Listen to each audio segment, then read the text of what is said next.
नमस्कार, मनी गुरु की इस खास पेशकश में आप सभी का स्वागत है। मैं हूं स्वाति रायना। कई बार अच्छी से अच्छी प्लानिंग करने के बावजूद निर्धारित लक्ष्य के लिए रकम कम पड़ जाती है। आज बताएंगे निवेश के लिए एसआईपी तय करते समय किन बातों का रखना चाहिए ध्यान। किसी महीने अगर एसआईपी नहीं भर पाए तो क्या करें और समय के साथ साथ एसआईपी को कितनी रकम से बढ़ाएं। करेंगे चर्चा कि छोटी सी एसआईपी से भी आप शुरुआत कैसे कर सकते हैं। इस बड़े निवेश की हमारे साथ दो खास एक्सपर्ट से परिचय करा देते हैं। Hemant Rustagi, CEO Wise Invest, और Kirtan Shah, CEO Credence Wealth. Hemant ji और कीर्तन दोनों का बहुत स्वागत है मनी गुरु के आज के इस खास कार्यक्रम में हमारे साथ इस शो में शामिल होने के लिए। तो ये एक ऐसा सवाल है, मतलब एक तो हम निवेश शुरू कैसे करें, और जब निवेश शुरू करने की सोच लेते हैं कई बार लोग, तो उससे भी बड़ा सवाल ये खड़ा हो जाता है कि कितने रकम से निवेश की शुरुआत करें। हालांकि अभी आप मिनिमम 500 की रकम से शुरुआत कर सकते हैं किसी भी एसआईपी में, और अगर ऐसा मुमकिन हुआ, जैसा कि कयास लगाए जा रहे हैं कि हो सकता है कि जल्दी आप उससे भी कम 250 या फिर 100 रुपए की एसआईपी भी शुरू कर सकते हैं, तो बहुत बढ़िया हो जाएगा। पर उसमें बहुत सारे और भी चीजें हैं ध्यान रखने की जरूरत, जो मैं आप दोनों एक्सपर्ट से जानना चाहती हूँ कि एसआईपी की रकम तय करनी कैसे चाहिए। आप शुरुआत तो छोटी रकम से कर लेते हैं, लेकिन सिर्फ उतनी ही रकम थोड़ी रहेगी, आपको बढ़ाना भी पड़ेगा। तो वो कौन से फैक्टर्स पर निर्भर करता है। मैं सबसे पहले हेमंत जी आपसे शुरुआत करना चाहती हूँ। तो ये जो एक बहुत ही सबसे ज्यादा पूछे जाने वाला सवाल है, निवेश की सोच तो ली पर कितने की एसआईपी करूं, तो ये बहुत सारे फैक्टर हैं। जी स्वाति, बहुत ही इम्पोर्टेंट फैक्टर है ये। पहली बात तो हमें समझना पड़ेगा कि इन्वेस्टमेंट करने से पहले आपके पास सेविंग होनी चाहिए। मतलब आप पहले सेवर बनेंगे, उसके बाद ही आप इन्वेस्टर बनेंगे। तो सबसे पहला आपका फोकस ये रहना है कि हम सेविंग किस तरीके से करें, और उसके बाद हम देखेंगे कि उसको कैसे आपको इन्वेस्ट करना। तो ब्रीफली देखिए, दो इंपॉर्टेंट चीजें हैं। एक तो कुछ आपको थंब रूल मिल जाएंगे, जो बजटिंग के थंब रूल है। सबसे ज्यादा पॉपुलर जो है वो 50-30-20। 50 का मतलब है आपकी नीड्स, और 30 आपकी वॉन्ट्स, और 20 जो है आपकी सेविंग। अब ये तो थंब रूल है, लेकिन वास्तविकता ऐसी है कि ये जो थंब रूल है ये आपकी पर्सनल सिचुएशन को नहीं देखते, आपकी रिक्वायरमेंट्स को नहीं देखते आप, ठीक है। तो मेरा ये मानना है हमेशा कि थंब रूल से आपको थोड़ी जनरल गाइडेंस मिल सकती है, पर उसके ऊपर आपको ज्यादा डिपेंड नहीं करना है। अब सवाल ये है कि हम कैसे डिसाइड करें कितने की एसआईपी करनी है। तो मुझे लगता है सबसे आसान तरीका जो है वो ये है कि आप एक गोल बेस्ड इन्वेस्टमेंट प्रोसेस को फॉलो करें। उसका मतलब ये है कि आपके जितने भी गोल्स हैं, चाहे वो शॉर्ट टर्म के गोल्स हों, चाहे वो मीडियम टर्म के गोल्स हों, या आपके लॉन्ग टर्म के गोल्स हों। जैसे लॉन्ग टर्म में हम बच्चों की एजुकेशन या हमें घर खरीदना है, और मीडियम टर्म में वो भी हो सकता है आपकी रिटायरमेंट प्लानिंग। बहुत सारे गोल्स हो सकते हैं, आप उसको लिस्ट आउट कर लीजिए। हर गोल को आप समय दीजिए कि कितना समय है हमारे पास रिटायरमेंट में, कितना समय बच्चों की एजुकेशन के लिए, कितना समय है हमारे पास। क्योंकि जब आप ऐसा करते हैं तो आपको पता चलता है कि कौन सा ऐसा जो गोल है जहां पे आप रिस्क ले सकते हैं और कहां पे रिस्क नहीं ले सकते हैं, यहाँ और कौन से ऐसे गोल्स हैं जहां पे दोनों हमको देखना है, सेफ्टी और थोड़ा सा ग्रोथ और रिस्क लेके। तो जब आप एक टाइम होराइजन बनाते हैं, फिर आपको क्या करना है, अपना टारगेट सेट करने के लिए स्पेशली लॉन्ग टर्म में ध्यान रखना है आपको इन्फ्लेशन को कंसिडर करना है। क्योंकि अगर हम 6-7% का इन्फ्लेशन मान के चलें तो आप मान सकते हैं कि जो आपकी रिक्वायरमेंट 15-20-25 साल के बाद वो कहीं बहुत ज्यादा बढ़ जाए। तो आपने अपना एक टारगेट सेट किया, आपने अपना समय निर्धारित किया, और आपने अपने गोल्स को बना लिया। अब क्योंकि जैसा मैंने कहा कि आपको पता चलेगा कहां पे आप इक्विटी में डाल सकते हैं, कहां पे आपको हाइब्रिड लेना है, कहां पे आपको डेट लेना है। शॉर्ट टर्म में आपकी जो प्रायोरिटी है वो सेफ्टी की है। तो ये जब आप करते हैं तो एक एज्यूम रेट ऑफ रिटर्न लेके चलेंगे आप, और फिर you have to work backwards. हर गोल के लिए मुझे कितनी इन्वेस्टमेंट करने की जरूरत है, कितनी एसआईपी करेंगे टोटल, वो आपका सम टोटल है जितने भी आपके गोल्स हैं। मैं एक एग्जांपल आपको देता हूं। मान लीजिए रिटायरमेंट प्लानिंग के लिए आपको 2 करोड़ की जरूरत है, 20 साल का अगर आपके पास समय है, मैं 12% का अगर रिटर्न मान के चलूं तो 20,000 रुपए की इन्वेस्टमेंट आपको करनी है। इस तरीके से हर गोल की आप कैलकुलेशन कीजिए, टोटल देखिए कितना आपको इन्वेस्ट करना है। तो आई थिंक वो एक बिल्कुल सही तरीका होगा, क्योंकि वो आपको ये भी बताएगा कितने पैसे की जरूरत है। फिर ऑब्वियसली आप देखेंगे कितना आप कर सकते हैं, नहीं कर सकते हैं, कहां पे शॉर्टफॉल है। तो गोल बेस्ड इन्वेस्टमेंट प्रोसेस आपको ये भी बताएगा कि किस गोल को आपको प्रायोरिटाइज करना है, किसको आप नहीं करना। क्योंकि ऑब्वियसली जितना पैसा आता है वो तो लिमिटेड रहता है हमारे पास।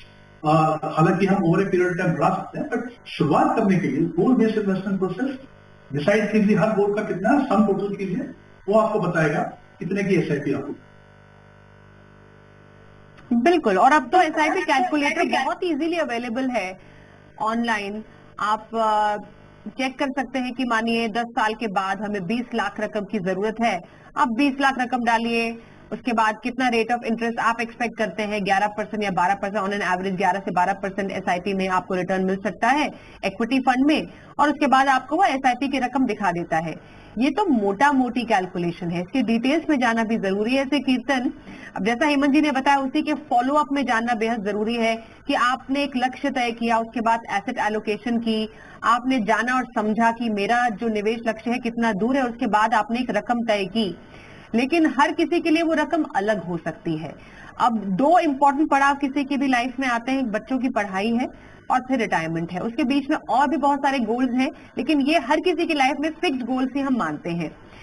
किसी को बच्चे की पढ़ाई विदेश में भी करानी पड़ सकती है, किसी को भारत में करानी पड़ सकती है, लेकिन बच्चों की पढ़ाई में सबसे इंपॉर्टेंट फैक्टर होता है एजुकेशन, इन्फ्लेशन का भी। तो एसआईपी की रकम तय करते वक्त क्या महंगाई की गणना करना भी जरूरी है कि आप महंगाई जोड़ें, और जैसा हेमंत जी ने बताया कि रिटायरमेंट के लिए भी आपको बहुत तैयारी करने की जरूरत है, तो मुझे रिटायरमेंट के बाद कितने पैसों की जरूरत पड़ेगी, इसको कैसे तय किया जा सकता है? तो क्या हम इसकी एक बैकवर्ड कैलकुलेशन कर सकते हैं? स्वाति जी, सबसे पहले तो हमें ये समझना है कि हम ये कैलकुलेशन कौन से रेट पे करेंगे, क्या इंटरेस्ट रेट पकड़े जिसके बेसिस पे ये कैलकुलेशन करेंगे। ये डिपेंड करेगा कि आपका गोल कितना दूर है। तो अगर मान लीजिए आपका गोल 10 साल या 20 साल दूर है, तो आप ये मान के चलिए कि आप 12% की एक अंदाजन रेट पकड़ लीजिए, कि क्योंकि आप जितना गोल आपका दूर है उतना पैसा आप शायद इक्विटी में ज्यादा निवेश करेंगे। पर अगर आपका गोल नजदीक है तो आप 12% पे कैलकुलेशन नहीं कर सकते, क्योंकि आप शायद नजदीक वाले गोल में पैसा इक्विटी में निवेश नहीं करना चाहेंगे। तो सबसे पहले तो ये तय कीजिए कि आपका गोल कितना नजदीक या दूर है। अगर मान लीजिए हम जो दो गोल्स की बात कर रहे हैं, सबसे पहले बच्चे की पढ़ाई। एक एग्जाम्पल लेते हैं, अगर एक 35 साल का इंडिविजुअल है जो शायद आज सोच रहा है कि आज से 10 साल बाद मुझे मेरे बच्चों की पढ़ाई के लिए कुछ पैसा इकट्ठा करना है, और आज वो जिस तरीके की एजुकेशन कराना चाहता है उसका कॉस्ट तकरीबन 12 लाख रुपए है। तो सबसे पहले तो आपको ये फिगर आउट करना पड़ेगा कि आज से 10 साल बाद जब आप ये एजुकेशन कराने वाले हो तो उसकी कॉस्ट 12 लाख नहीं रहेगी, कॉस्ट काफी बढ़ जाएगी। देखिए, अभी एक अजम्पशन है कि आप कितना रेट ऑफ इंटरेस्ट लेकर या रेट ऑफ इन्फ्लेशन लेकर इस कैलकुलेशन को करना चाहते हैं। पर अगर मैं पकड़कर चलूं कि मान लीजिए 6% से कॉस्ट बढ़ेगी, तो सबसे पहले तो ये समझना है कि 12 लाख रुपए का खर्चा आज उस पढ़ाई का जो है वो आज से 10 साल बाद 21.5 लाख रुपया हो जाएगा। तो आपको सबसे पहले 10 लाख या 12 लाख बचत के लिए एसआईपी का निवेश नहीं करना है, आपको 21.5 लाख रुपए के लिए एसआईपी का निवेश करना है। अब अगर मैं मान के चलूं क्योंकि मेरे पास 10 साल का समय है और मुझे 21.5 लाख रुपए इकट्ठा करने हैं, और अगर मुझे 12% तक का रिटर्न मिल सकता है, तो मुझे 9,500 रुपए की एसआईपी करने की जरूरत है। तो अगर मैं 9,500 रुपए की एसआईपी करता हूं हर महीना अगले 10 सालों के लिए, और मुझे 12% तक का रिटर्न मिल जाता है, तो मेरे पास 21.5 लाख रुपए इकट्ठा हो जाएंगे, जो मेरी बच्चे की पढ़ाई के लिए यूज हो जाएंगे। क्योंकि मैं अज्यूम कर रहा हूं कि आज का 12 लाख रुपया शायद तब मुझे 21.5 लाख रुपए की जरूरत पड़ेगी। अब अगर उसी इंडिविजुअल जो 35 साल का है उसकी रिटायरमेंट प्लानिंग करनी है, तो सबसे पहले आपको ये देखना है कि आपके पास कितना समय है रिटायर होने के लिए। तो आज अगर आप 35 साल के हो और आप ये सोच रहे हो कि मैं 60 साल तक काम करूंगा, तो आपके पास तकरीबन 25 साल है रिटायर होने के लिए। क्योंकि 25 साल का समय है, मैं ऐसा अज्यूम कर रहा हूं कि आप शायद पैसा इक्विटी में निवेश करना चाहोगे, क्योंकि काफी लंबा समय, और इस लंबे समय में इक्विटी में निवेश करके आप एक अच्छा रिस्क एडजस्टेड रिटर्न बना सकते हो। तो सबसे पहले आपको करना यह है कि आपको जानना है कि आज अगर मेरा सालाना खर्चा मान लीजिए तकरीबन 6 लाख रुपए है, तो सालाना खर्चा 6 लाख रुपए नहीं रहेगा आज से 25 साल बाद जब मैं रिटायर होऊंगा। तो अगर मैं 6 लाख रुपए को 6% इन्फ्लेशन से बढ़ा दूं 25 सालों के लिए, तो मुझे तकरीबन 26 लाख रुपए की जरूरत पड़ेगी सालाना रिटायरमेंट के बाद। ये शायद सोचकर थोड़ा सा डिफिकल्ट लगे कि 26 लाख रुपया हर साल चाहिए, पर हर साल इन्फ्लेशन से आपका खर्चा बढ़ता है। अब मैं अगर अज्यूम करूं कि आपको 26 लाख रुपए हर साल प्लस थोड़ा सा इन्फ्लेशन चाहिए अगले 20 सालों के लिए, आपके 60 से 80 सालों को कवर करने के लिए, तो उसके लिए आपके पास 60वें साल पे कुछ एक मोटी रकम कॉर्पस इकट्ठा करना पड़ेगा, जिस कॉर्पस में से आपको 26 लाख प्लस इन्फ्लेशन हर साल मिलेगा। अगर आप थोड़ा सा बैकवर्ड कैलकुलेशन करें तो आपको तकरीबन 4 करोड़ 20 लाख रुपया 60 साल पर इकट्ठा करना पड़ेगा, जिसको अगर आप इन्वेस्ट करोगे तब जाकर आपको 26 लाख प्लस थोड़ा सा इन्फ्लेशन अगले 20 सालों तक मिलेगा। अब आपको 4 करोड़ 20 लाख रुपया बहुत बड़ी अमाउंट लगेगी, पर कंपाउंडिंग की वजह से अगर आपको 4 करोड़ 20 लाख रुपया रिटायरमेंट पे इकट्ठा करने और आप 35 साल के और आपके पास 25 और साल है, तो आपको सिर्फ 25,000 रुपए की SIP करनी है। तो अगर इसे समअप करूं तो आप अगर 35 सालों पर 25,000 रुपए की SIP स्टार्ट करें और हम अगर अज्यूम करें कि हमें 12% तक का रिटर्न मिल सकता है, तो अगले 35 सालों में 60 साल तक जब मैं 60 का हो जाऊंगा तो मेरे पास तकरीबन 4 करोड़ 20 लाख रुपए इकट्ठा हो जाएगा, जिसे अगर मैं इन्वेस्ट करूंगा तो मुझे 26 लाख प्लस थोड़ा सा इन्फ्लेशन अगले 20 सालों तक मिल सकता है। आपको प्लानिंग ऐसे करनी है, आपको देखना है समय कितना है जिसकी वजह से आप कितना रिटर्न एक्सपेक्ट कर सकते हो, और आपको इन्फ्लेशन को ध्यान में रखकर ये थोड़ा सा बैकवर्ड कैलकुलेशन करना है, और आपको 25,000 रुपए की SIP करनी है। और अगर बाकी जो अजम्पशन सही बैठे तो मोटा मोटा आपका रिटायरमेंट प्लानिंग इसी नंबर्स के थ्रू हो सकता है।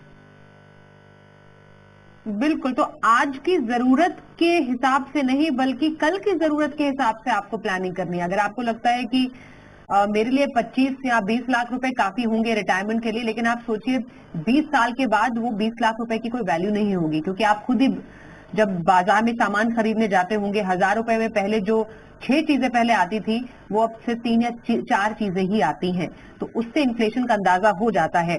लेकिन एक जो बेसिक सवाल हेमंत जी हर कोई जानना चाहता है वो ये है कि एक महीने की सैलरी का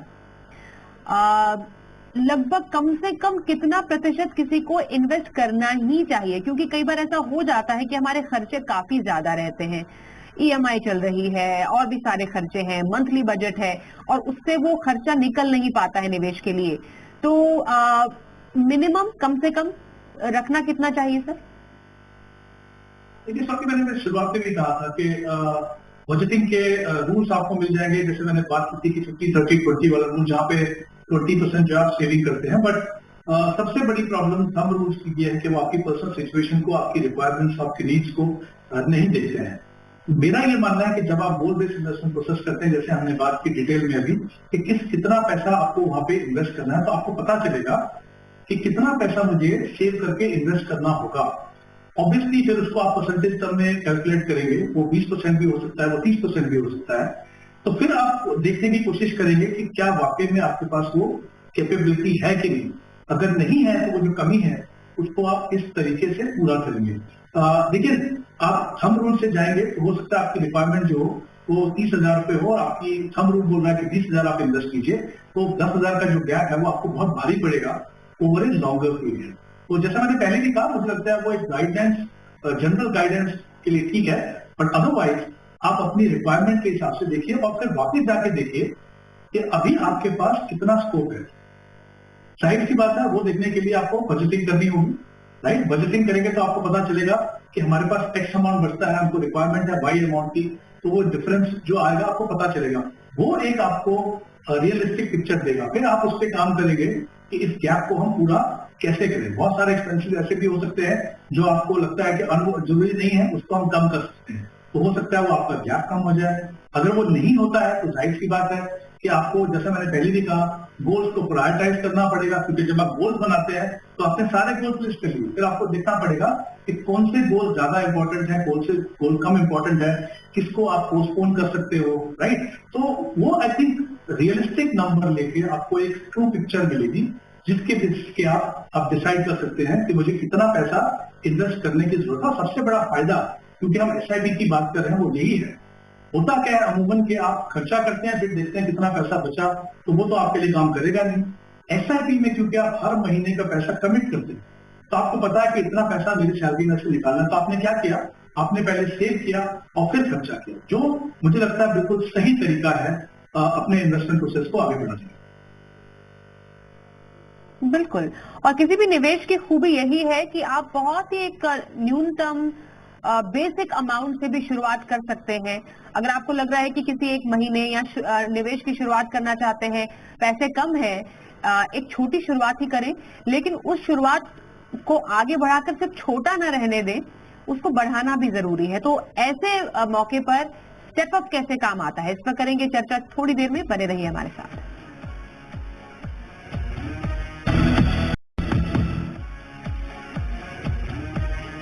कर रहे हैं कि कितनी एसआईपी आपको करनी चाहिए अपने निवेश लक्ष्य की तरफ पहुंचने के लिए। हमारे साथ हेमंत रुस्तगी हैं, सीईओ वाइज इन्वेस्ट, और Kirtan Shah, CEO Credence wealth से हमारे साथ हैं।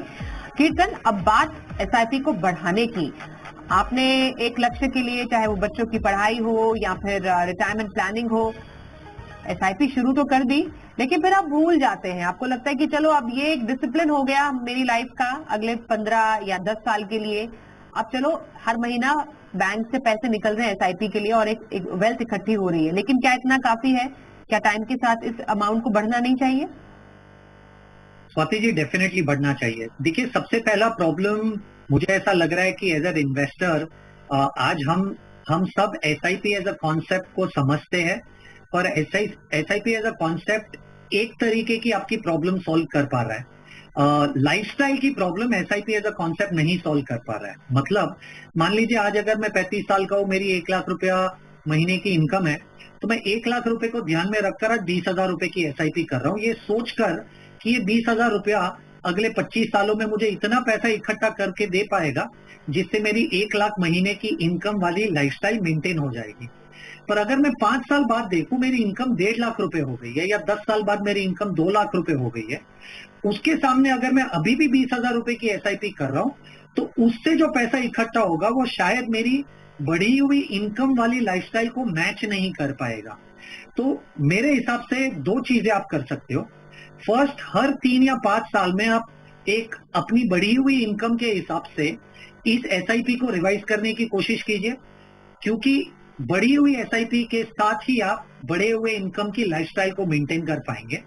पर मान लीजिए अगर आपको ये थोड़ा सा टीडियस लगता है कि हर 3 या 5 साल में शायद ये आप खुद से ना कर पाए, तो आपको एक अच्छा सा दूसरा एक ऑप्शन दिया जाता है जिसे आप स्टेप अप एसआईपी कहते हैं। स्टेप अप एसआईपी का मतलब है कि आप एक परसेंटेज बता दीजिए, और होगा ये कि हर साल वो उस परसेंटेज से आपके एसआईपी की अमाउंट को बढ़ा देगा। तो मान लीजिए अगर वो एसआईपी का अमाउंट आप 10% पे, स्टेप अप 10% पे फ्रीज करते हैं, तो हर साल आपकी एसआईपी पर 10% वो एसआईपी ऑटोमेटिकली बढ़ती जाएगी, जिससे होगा ये कि आपके ना चाहते हुए, ना ध्यान रखने के बावजूद, जैसे ही आपकी इनकम बढ़ रही है, आपकी एसआईपी ऑटोमेटिकली बढ़ रही है, जिससे आपकी करंट बढ़ी हुई इनकम के सामने जितनी एसआईपी होनी चाहिए वो शायद कुछ हद तक आप उसे कर पा रहे हो, जिसकी वजह से आपका जो वेल्थ क्रिएशन है या जो जर्नी है थोड़ी सी स्मूथ हो जाएगी। क्योंकि जैसे मैंने आपको कहा कि आप शायद बढ़ी हुई आपकी सैलरी पर आप अपनी एसआईपी को उसी पेस से नहीं बढ़ाते हो, जिसकी वजह से शायद एक काफी बड़ा मिसमैच हो सकता है रिटायरमेंट के समय पे। तो स्टेप अप एसआईपी एक बहुत ही अच्छा फीचर है जिसे आपको यूज करना चाहिए, जिससे आपकी एसआईपी हर साल एक पर्टिकुलर रेट पे बढ़ती जाएगी, जिससे आपकी एसआईपी जितनी चाहनी चाहिए आपकी लाइफस्टाइल को मेंटेन करने के लिए वो ऑटोमेटिकली हो जाएगी। तो स्टेप अप एसआईपी बहुत ही इंपॉर्टेंट है स्वाति जी, मेरे हिसाब से। तो स्टेप अप करना बेहद ही जरूरी है, और जैसा बताया इसलिए इनफैक्ट स्टेप अप के अलावा एक कॉन्सेप्ट जो है हेमंत जी, लोग चाहते हैं कि अलग अलग बाजार में अलग अलग निवेश का फायदा उठाया जाए। तो एसआईपी तो हमें मालूम ही अनुशासित निवेश का एक बेहतरीन तरीका होता है। कई लोग ट्रिगर एसआईपी भी करते हैं। कुछ इसके फायदे होते हैं क्या? जैसे बाजार अभी अच्छे हाई पर है तो उस बढ़ोतरी का फायदा उठा दिया, और एक ट्रिगर एसआईपी की। शायद सुनने में अच्छा लगता है, मुझे लगता है, बट प्रैक्टिकली अगर आप देखें तो मुझे नहीं लगता कि वो हमेशा आपके फेवर में वो काम करेगा। क्योंकि देखिए, all said and done, short term में मार्केट मूवमेंट्स को प्रेडिक्ट करना बहुत ही मुश्किल है। आपको लगे कि अभी इतना गिरा, और कहीं ना कहीं आपको ये भी देखना है कि वो आपकी वाकई में आपके पास आपकी इनकम में, आपकी सेविंग में इतनी फ्लेक्सिबिलिटी है क्या कि आप उसको बढ़ा पाए या नहीं बढ़ा पाए। और अगर आप मान लीजिए चढ़ते बाजार में उसको अगर कम भी कर रहे हैं तो फिर वो कम हुए पैसे का आप क्या कर रहे हैं, वो डिसिप्लिन करना थोड़ा सा बहुत मुश्किल होता है। मुझे लगता नहीं कि बहुत ऐसा कोई प्रूवन नहीं है कि ये वाकई में आपके लिए काम करता है। मुझे लगता है आप अपने प्रोसेस को सिंपल रखिए, जैसे हमने बात की कि आप एक एसआईपी का अमाउंट डिसाइड कीजिए, पर सबसे इंपॉर्टेंट चीज ये है, जैसा आपने भी कहा शुरुआत में, कि आपके जो गोल, जो लक्ष्य है, जो टारगेट है, वो बढ़ता रहेगा। कभी कभी क्या होता है, आप स्टार्ट करते हैं आज एक टारगेट से, जैसे जैसे आपकी लाइफ स्टाइल चेंज होती है, इनकम बढ़ती है, तो आपका वो टारगेट भी बढ़ना चाहिए। और वहीं पे आई थिंक ये जो स्टेप अप एसआईपी की हम बात कर रहे हैं बहुत ही इंपॉर्टेंट है, क्योंकि वो डिसिप्लिन जो है कि आपकी इनकम का कुछ हिस्सा इन्वेस्टमेंट होता रहे, वो चलता रहेगा। मुझे नहीं लगता आपको अपने प्रोसेस को थोड़ा ज्यादा कॉम्प्लिकेटेड करके हमेशा आपको फायदा होता है। अपने प्रोसेस को सिंपल रखिए। ये कभी भी प्रूवन नहीं है कि जो ट्रिगर एसआईपी है ये हमेशा आपके फेवर में काम करती है। जितना सिंपल आप अपने प्रोसेस को रखेंगे, मुझे लगता है उतना ही फायदा होगा आपको ओवर द लॉन्ग टर्म। बिल्कुल, तो आपके लिए हर जरूरत के लिए एसआईपी मौजूद है, लेकिन आपको अपनी जरूरत के हिसाब से एसआईपी का चुनाव करना है कि आपको किस तरीके की एसआईपी सूट करती है। पर यह है कि आपको अनुशासित तरीके से अपना निवेश जारी रखना है, चाहे बाजार का कैसा ही मूड माहौल क्यों ना हो। आपका जो निवेश है वो गोल ड्रिवन होना चाहिए। अब ऐसे में कीर्तन, कई लोग कहते हैं कि एसआईपी निवेश करें या इकट्ठा जो पैसा हो गया उसको सीधा डाल दे किसी फंड में, तो क्या ये स्ट्रैटेजी कब काम आती है? स्वाति जी, देखिए, मुझे ऐसा लग रहा है कि लमसम मार्केट को टाइम करने का एक थॉट है और एसआईपी डिसिप्लिन वाला थॉट है। देखिए, अगर आप एक सोफिस्टिकेटेड इन्वेस्टर नहीं है तो शायद आप कभी लकी हो सकते हैं कि आपने जब लमसम डाला मार्केट नीचे था, और कभी अनलकी हो सकते हैं कि आपने पैसा डाला मार्केट का टॉप था और वहां से गिर जाएगा। तो मुझे ऐसा लग रहा है कि लमसम जब आप निवेश करें तो आप ऐसे सिचुएशंस पे लमसम को निवेश कीजिए कि जब आपको पता है कि 2008 हुआ, 2000 हो गया, 2020 जैसा मार्केट क्रैश हुआ और तब आपको पैसा लमसम लगाना है। वो सबसे सही तरीका है लमसम को निवेश करने का, क्योंकि आपको पता है कि किसी एक अनवांटेड रीजन की वजह से मार्केट गिरा हुआ है और मार्केट शायद over a period of time वापस रिकवर हो जाएगा। तो ये एक सही समय मुझे लमसम पैसा निवेश करने का। पर वो लमसम जब आप पैसा निवेश करने की कोशिश करें तब आपको ये ध्यान रखना है कि आप मार्केट को टाइम करने की कोशिश करें। ये टाइमिंग शायद आपके फेवर में जा सकती है या आपके अगेंस्ट भी जा सकती है। अगेंस्ट जाएगी इसका मतलब ये है कि शायद आप मार्केट ऑलरेडी बहुत ज्यादा ऊपर है, तब आप लमसम निवेश करने की कोशिश कर रहे हो, तो आपको अगले 1 साल या 2 साल तक वैसी रिटर्न जैसी आपको एक्सपेक्टेड है उसकी विजिबिलिटी ना हो, तो आपको उस पैसे को थोड़े लंबे समय के लिए निवेश करना पड़ेगा। तो लमसम आप जब भी करें तो आप ये सोच के करें कि आप मार्केट को टाइम करने की कोशिश कर रहे हैं। एसआईपी बड़ा डिसिप्लिन है। आप मार्केट को बिल्कुल टाइम करने की कोशिश नहीं कर रहे हो, एक पर्टिकुलर डेट पे आपका पैसा कट जाएगा and over a period of time ये एवरेज आउट हो जाएगा आपकी बाइंग कॉस्ट, जिसकी वजह से शायद एसआईपी डिसिप्लिन लाती है, लमसम एक टाइमिंग ऐड करता है जो हर कोई नहीं कर पाएगा। और ये भी समझना जरूरी है कि हर किसी के पास शायद लमसम पैसा ना हो। तो अगर आप सैलरीड हो, करियर स्टार्ट कर रहे हो, वेल्थ बिल्ड करने की कोशिश कर रहे हो, तो एसआईपी के द्वारा आप छोटा छोटा पैसा लगाकर एक बड़ी wealth over a period of time accumulate कर सकते हो। जरूरी नहीं हर किसी के पास लमसम हो, पर अगर आपके पास लमसम है तो सोच के निवेश कीजिए कि मार्केट जब नीचे है तब अगर आप लमसम डालेंगे तो उसका सबसे ज्यादा फायदा होगा। अगर मार्केट ऑलरेडी बहुत ऊपर है तो शायद उस पैसे को जब आप लमसम निवेश करें तो थोड़ा सा और ज्यादा टाइम देना पड़ेगा आपको उस पैसे को, आपको उस तरीके की रिटर्न देने के लिए जितनी रिटर्न आप एक्सपेक्ट कर रहे हो। बिल्कुल, तो ये रहे कुछ basic fundamentals systematic investment plan के। कितनी एसआईपी करनी है, किस पर आपको किन वजहों से या किन फैक्टर्स पर आधारित है आपके एसआईपी की रकम, कैसे बढ़ाएं, एसआईपी करें, एक मुश्त निवेश करें, इस पर हमने आज चर्चा की। बहुत धन्यवाद हेमंत जी और कीर्तन, आप दोनों का ही हमारे साथ इस चर्चा में शामिल होने के लिए। और मनी गुरु में बस इतना ही, रुकते हैं एक ब्रेक के लिए। देखते रहिए जी।